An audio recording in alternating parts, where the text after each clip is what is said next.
Hello everyone, ಜೈ ಶ್ರೀರಾಮ್. ಎಲ್ಲರೂ ಚೆನ್ನಾಗಿದ್ದೀರಾ ಅಂತ ಅಂದ್ಕೊಳ್ತಾ ಇವತ್ತಿನ ವಿಡಿಯೋನ ಸ್ಟಾರ್ಟ್ ಮಾಡ್ತಾ ಇದ್ದೀನಿ. ಇವತ್ತಿನ ವಿಡಿಯೋದಲ್ಲಿ ಒಂದು ಸ್ವಲ್ಪ ಸ್ಪೆಷಲ್ ಇದೆ. ಏನಪ್ಪ ಅಂತಂದ್ರೆ, ಒಂದು ಸಾರಿಯಿಂದ 3 ಡ್ರೆಸ್ ಯಾವ ತರ ಮಾಡೋದಂತ ನಾನು ತೋರಿಸ್ಕೊಡ್ತಾ ಇದ್ದೀನಿ. 2 ಬಂದು ಟ್ವಿನ್ಸ್, ಚಿಕ್ಕ ಪಾಪ 1 ಇಯರ್ ಬೇಬಿ, 2 ಟ್ವಿನ್ಸ್, ಒಂದು ಬಂದು ಮದರ್. ಯಾವ ತರ ಮಾಡ್ತಾ ಇದ್ದೀನಿ ಅಂತ ತೋರಿಸ್ಕೊಡ್ತಾ ಇದ್ದೀನಿ. ಈ ವಿಡಿಯೋದಲ್ಲಿ ನೋಡ್ತಿರಬಹುದು, ಸ್ಯಾರಿ ಬಂದು ಈ ತರ ಇದೆ. ಈ ಸೆರಗು ಪಾರ್ಟನ್ನು ನಾನು ಕಿಡ್ಸಿಗೆ, ಇಬ್ರು ಟ್ವಿನ್ಸ್ ಇದಾರಲ್ಲ ಅವ್ರಿಗೆ ಯೂಸ್ ಮಾಡ್ತಾ ಇದ್ದೀನಿ. ಈ ಹೋಲ್ ಬಾಡಿ ಬಂದು ನಾನು ಮದರ್ಗೆ ಯೂಸ್ ಮಾಡ್ತಾ ಇದ್ದೀನಿ. ಆ್ಯಂಡ್ ಮದರ್ದು ಗೌನ್ ಲೆಂತ್ ಬಂದು ಶಾರ್ಟ್ ಇದೆ, ಹಾಗಾಗಿ ಮೇಲ್ಗಡೆ ಲೆಂತ್ ಕಟ್ ಆದ್ಮೇಲೆ ಮೇಲ್ಗಡೆ ಏನು ಉಳಿಯುತ್ತೋ ಅದನ್ನು ನಾನು ಕಿಡ್ಸ್ಗೆ ಯೂಸ್ ಮಾಡ್ತಾ ಇದ್ದೀನಿ. ಈ ಪ್ಲೇನ್ ಪಾರ್ಟ್ ಬಂದು ಬೇಬಿಗೆ ಕೆಳಗಡೆ ಡಿಸೈನ್ ಕೊಡೋದಕ್ಕೆ ಯೂಸ್ ಮಾಡ್ತಾ ಇದ್ದೀನಿ, ಮತ್ತೆ ಬಾಡಿ ಪಾರ್ಟ್ಗೆ ಯೂಸ್ ಮಾಡ್ತಾ ಇದ್ದೀನಿ. ಈ ಬ್ಲೌಸ್ ಪೀಸ್ ಬಂದು ಮದರ್ದು ಚೆಸ್ಟ್ ಪಾರ್ಟ್ ಅಂದರೆ ಬಾಡಿ ಪಾರ್ಟ್ಗೆ ಯೂಸ್ ಮಾಡ್ತಾ ಇದ್ದೀನಿ. ಫಸ್ಟ್ ನಾನು ಈ ಡಿಸೈನ್ನ ತೋರಿಸೋದಕ್ಕೆ ಇಷ್ಟಪಡ್ತೀನಿ. ಬಾಟಮ್ ಪಾರ್ಟ್ಗೆ ಏನು ಲೆಂತ್ ಬೇಕು ಆ ಲೆಂತ್ಗೆ ಕಟ್ ಮಾಡಿಕೊಂಡು ಈ ಥರ ಐರನ್ ಸ್ಟಾರ್ಟ್ ಮಾಡ್ಕೊಂಡಿದ್ದೀನಿ. ಇಲ್ಲಿ ಕಸ್ಟಮರ್ದು ವೇಸ್ಟ್ ಎಷ್ಟಿದೆಯೋ ಅದನ್ನ ನೋಡ್ಕೊಂಡು ಅಡ್ಜಸ್ಟ್ ಮಾಡ್ಕೊಂಡು ನಾನು ಸ್ಲೀವ್ಸ್ನ ಅರೇಂಜ್ ಮಾಡ್ಕೋತಾ ಇದ್ದೀನಿ.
ಇವಾಗ ಅರೇಂಜ್ ಮಾಡ್ಕೊಂಡಿರೋ ಪ್ಲೀಟ್ಸ್ನ ನಾನು ಇವಾಗ ಸ್ಟಿಚ್ ಮಾಡ್ಕೋತಾ ಇದ್ದೀನಿ ಈ ಥರ.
ಇದಿಷ್ಟನ್ನು ಸ್ಟಿಚ್ ಮಾಡ್ಕೊಂಡು ನಾನು ಸೈಡಿಗೆ ತೆಟ್ಕೋತಾ ಇದ್ದೀನಿ.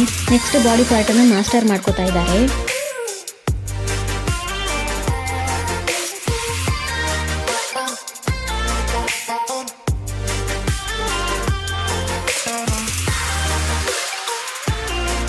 ಮೊದಲಿಗೆ ಇಲ್ಲಿ ಸ್ಲೀವ್ನ ಫಿನಿಶಿಂಗ್ ಮಾಡ್ಕೋತಾ ಇದ್ದಾರೆ. ಸ್ಲೀವ್ನ ಲೈನಿಂಗ್ ಮೇಲೆ ಈ ಥರ ಪೈಪಿಂಗ್ ಇಟ್ಬಿಟ್ಟು ಆಮೇಲೆ ಮೇನ್ ಫ್ಯಾಬ್ರಿಕ್ ಮೇಲೆ ಈ ಥರ ಉಲ್ಟಾ ಇಟ್ಕೊಂಡು ಸ್ಟಿಚ್ ಮಾಡ್ಕೋತಾ ಇದ್ದಾರೆ.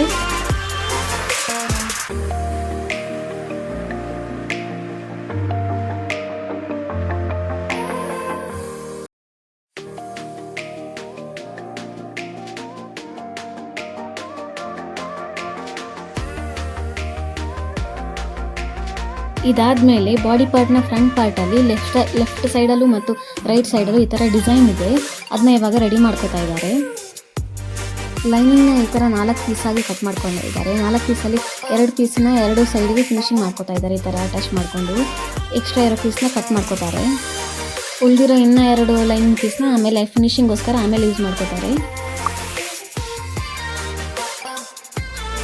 ಈ ಥರ ಲೈನಿಂಗ್ ಅಟ್ಯಾಚ್ ಆದಮೇಲೆ ಅದ್ರ ಮೇಲೆ ಒಂದು ಸೈಡಿಗೆ ಪೈಪಿಂಗ್ನ ಈ ಥರ 2 ಸೈಡ್ಗೂ ಅಟ್ಯಾಚ್ ಮಾಡ್ತಾ ಇದ್ದಾರೆ.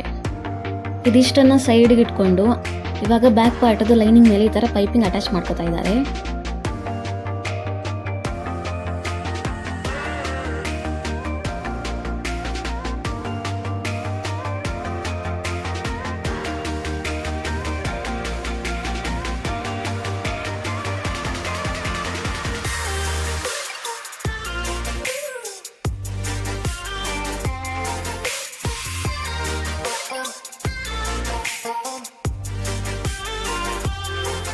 ಪೈಪಿಂಗ್ ಅಟ್ಯಾಚ್ ಮಾಡ್ಕೊಂಡಿದ್ಮೇಲೆ ಇವಾಗ ಮೇನ್ ಫ್ಯಾಬ್ರಿಕ್ ಮೇಲೆ ಈ ಥರ ಉಲ್ಟಾ ಹಾಕ್ಕೊಂಡು ಈ ಥರ ಸ್ಟಿಚಿಂಗ್ ಸ್ಟಾರ್ಟ್ ಮಾಡಿಕೊಂಡ್ರು.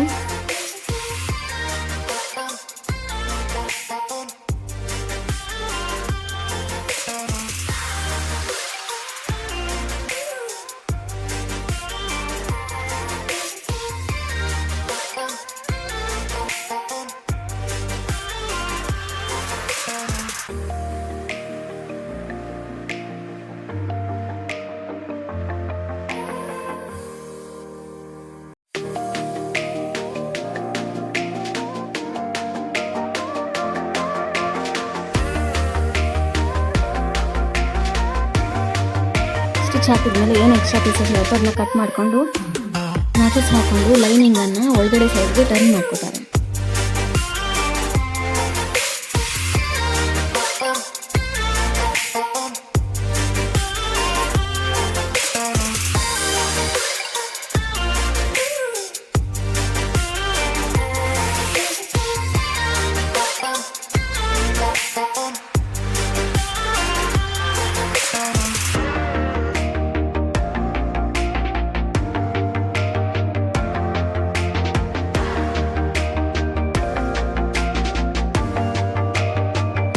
ಇವಾಗ ಫ್ರಂಟ್ ಪಾರ್ಟಲ್ಲಿ ಸೈಡ್ ಡಿಸೈನ್ ಮಾತ್ರ ಫಿನಿಶ್ ಆಗಿತ್ತು.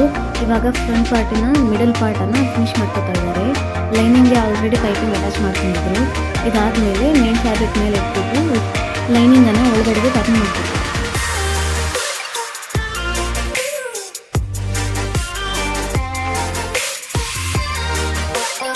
ಇಷ್ಟಾದಮೇಲೆ ಇವಾಗ ಸ್ಟಿಚ್ ಮಾಡ್ಕೊಂಡಿರೋ ಎಲ್ಲ ಫ್ಯಾಬ್ರಿಕ್ಗೂ ಈ ಥರ ಐರನ್ ಮಾಡ್ಕೊತಾ ಇದ್ದಾರೆ.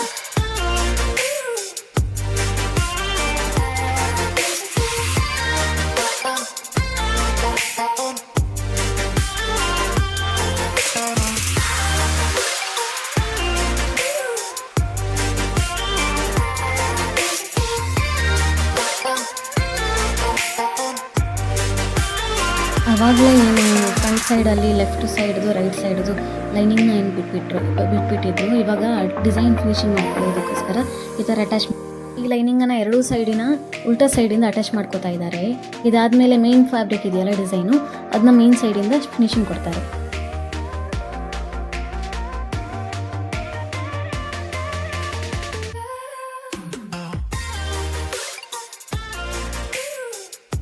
ಇವಾಗ ನೋಡಿದ ಮೇನ್ ಫ್ಯಾಬ್ರಿಕನ್ನು ಮೇಲ್ಗಡೆಯಿಂದ ರೈಟ್ ಸೈಡಿಂದ ಈ ಥರ ಅಟ್ಯಾಚ್ ಮಾಡ್ಕೋತಾರೆ.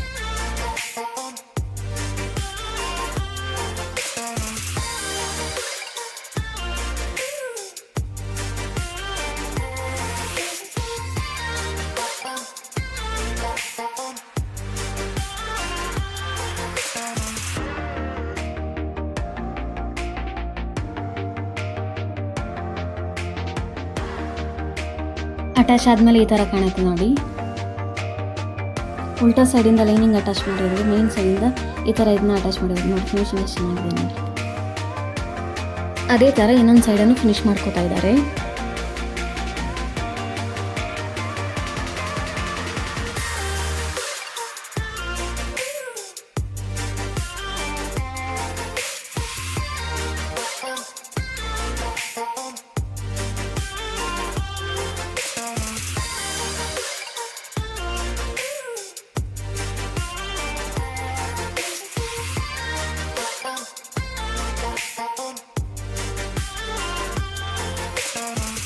ಇದನ್ನ ಇವಾಗ ಐರನ್ ಮಾಡ್ಕೋತಾ ಇದ್ದಾರೆ. ಈ ಥರ ಡಿಸೈನ್ದೆಲ್ಲ ಫಿನಿಶಿಂಗ್ ಚೆನ್ನಾಗಿ ಬರಬೇಕು ಅಂದರೆ ನಾವು ಐರನ್ ಮಾಡ್ಕೋತಾ ಇರಬೇಕು. ಅವಾಗ ಒಂದೊಂದು ಡಿಸೈನ್ಗೂ ಈ ಥರ ಐರನ್ ಮಾಡ್ಕೋತಾ ಇದ್ದಾರೆ ನೋಡಿ. ಆವಾಗಲೇ ನೀಟಾಗಿ ಫಿನಿಶಿಂಗ್ ಬರುತ್ತೆ. ಅದಲ್ಲದೆ ಇವಾಗ ಬಟ್ಟೆನೂ ಇದು ಸಿಲ್ಕ್ ಟೈಪ್ ಇದೆ, ಹಾಗಾಗಿ ಅದು ರಿಂಕಲ್ ಥರ ಬರಬಾರ್ದು. ಹಾಗಾಗಿ ಅವಾಗವಾಗ ಐರನ್ ಮಾಡಿಕೊಂಡು ಸ್ಟಿಚ್ ಮಾಡ್ಕೋತಾ ಇದ್ದಾರೆ. ಇದಕ್ಕೆ ನೆಕ್ ಹತ್ರ ಲೇಸ್ ಬೇಕು ಅಂತ ಹೇಳಿದರು, ಹಾಗಾಗಿ ಫ್ರಂಟ್ ನೆಕ್ ಮತ್ತು ಬ್ಯಾಕ್ ನೆಕ್ ಎಲ್ಲ ಕಡೆಯೂ ಲೇಸ್ನ ಅಟ್ಯಾಚ್ ಮಾಡ್ಕೋತಾ ಇದ್ದಾರೆ.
ಇದಿಷ್ಟಾದ್ಮೇಲೆ ಸ್ಲೀವ್ನ ಅಟ್ಯಾಚ್ ಮಾಡ್ಕೊತಾ ಇದ್ದಾರೆ ಇವಾಗ.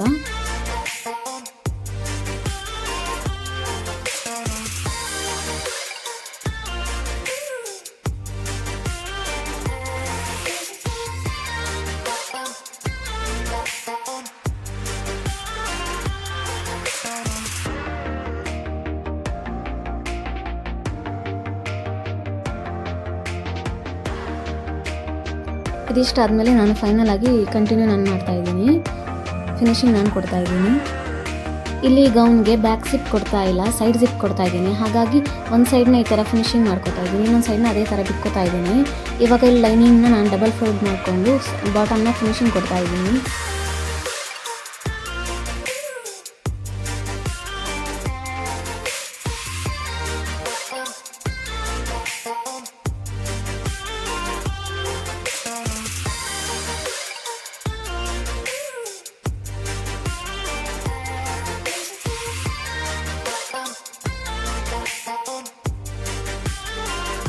ಈ ಲೈನಿಂಗನ್ನು ಮೇನ್ ಫ್ಯಾಬ್ರಿಕ್ ಮೇಲೆ ಈ ಥರ ನಾನೇನು ಆಲ್ರೆಡಿ ಪ್ಲೀಟ್ಸ್ ಮಾಡಿ ರೆಡಿ ಮಾಡಿ ಇಟ್ಕೊಂಡಿದ್ನೋ ಅದ್ರ ಮೇಲೆ ಈ ಥರ ಸ್ಟಿಚ್ ಮಾಡ್ತಾ ಇದ್ದೀನಿ. ಲೈನಿಂಗನ್ನು ಈ ಥರ ಚಿಕ್ಕದಾಗಿ ಪ್ಲೀಟ್ಸ್ ಕೊಡ್ತಾ ಇದ್ದೀನಿ ಅಲ್ಲಲ್ಲಿ, ಯಾಕಂದರೆ ದಪ್ಪ ಆದಾಗ ಅವರು ಮೇನ್ ಫ್ಯಾಬ್ರಿಕನ್ನು ಬಿಡಿಸಿದಾಗ ಲೈನಿಂಗಿಗೆ ಆಪ್ಷನ್ ಇರಲ್ಲ ಬಿಡ್ಚ್ಕೊಳ್ಳೋದಕ್ಕೆ. ಹಾಗಾಗಿ ಈ ಥರ ಪ್ಲೀಟ್ಸ್ ಹಾಕ್ಕೊಂಡ್ರೆ ಅದನ್ನು ನೆಕ್ಸ್ಟಿಗೆ ಬಿಚ್ಕೋಬೋದು. ಹಾಗಾಗಿ 4 ಪ್ಲೀಟ್ಸ್ನ ಕೊಡ್ತಾ ಇದ್ದೀನಿ ಇಲ್ಲಿ.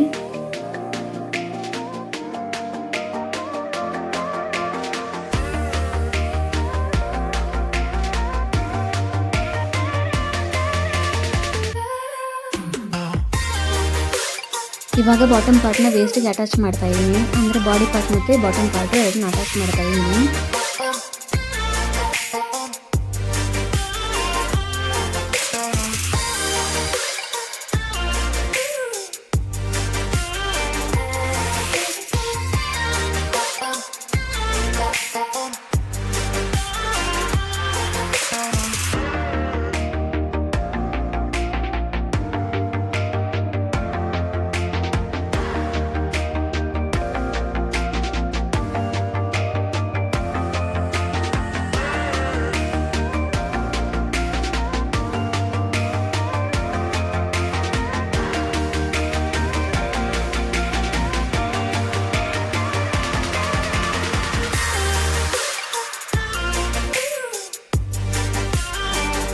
ನೋಡಿ ಅರ್ಧ ಫಿನಿಶಿಂಗ್ ಈ ಥರ ಲುಕ್ ಇದೆ ನೋಡಿ. ಇನ್ನು ಸೈಡ್ ಅಟ್ಯಾಚ್ ಮಾಡಬೇಕು, ಜಿಪ್ ಅಟ್ಯಾಚ್ ಮಾಡಬೇಕಷ್ಟೇ. ಇವಾಗ ನಾನು ಇನ್ನೊಂದು ಸೈಡ್ನ ಈ ಥರ ಫಿನಿಶ್ ಮಾಡ್ಕೋತಾ ಇದ್ದೀನಿ. ಇಲ್ಲಿ ಜಿಪ್ ಇರೋದ್ರ ಕಾರಣ ನಾನು ಈ ಥರ ಅರ್ಧಕ್ಕೆ ತಂದು ರಫ್ ಹೊಡ್ಕೋತಾ ಇದ್ದೀನಿ.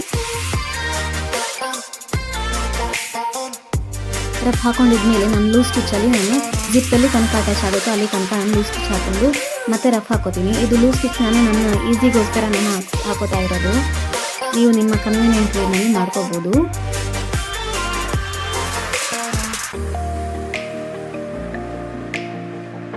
ಇಲ್ಲಿ ಈ ಥರ ರಫ್ ಹಾಕೊಂಡಿದ್ಮೇಲೆ ನಾರ್ಮಲ್ ಸ್ಟಿಚ್ ಇಟ್ಕೋತಾ ಇದ್ದೀನಿ, ಸ್ಟಿಚ್ ಲೆಂತು. ಅದಾದಮೇಲೆ ಈ ಥರ ಸೈಡ್ಸ್ನ ಫಿನಿಶಿಂಗ್ ಕೊಡ್ತಾ ಇದ್ದೀನಿ. ಮೇನ್ ಫ್ಯಾಬ್ರಿಕನ್ನು ಮತ್ತು ಲೈನಿಂಗನ್ನು ಸಪ್ರೇಟಾಗಿ ಈ ಥರ ಅಟ್ಯಾಚ್ ಮಾಡ್ಕೊತಾ ಇದ್ದೀನಿ.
ಇದಿಷ್ಟು ಆದಮೇಲೆ ಫೈನಲ್ ಆಗಿ ಜಿಪ್ ಅಟ್ಯಾಚ್ ಮಾಡ್ತಾ ಇದ್ದೀನಿ.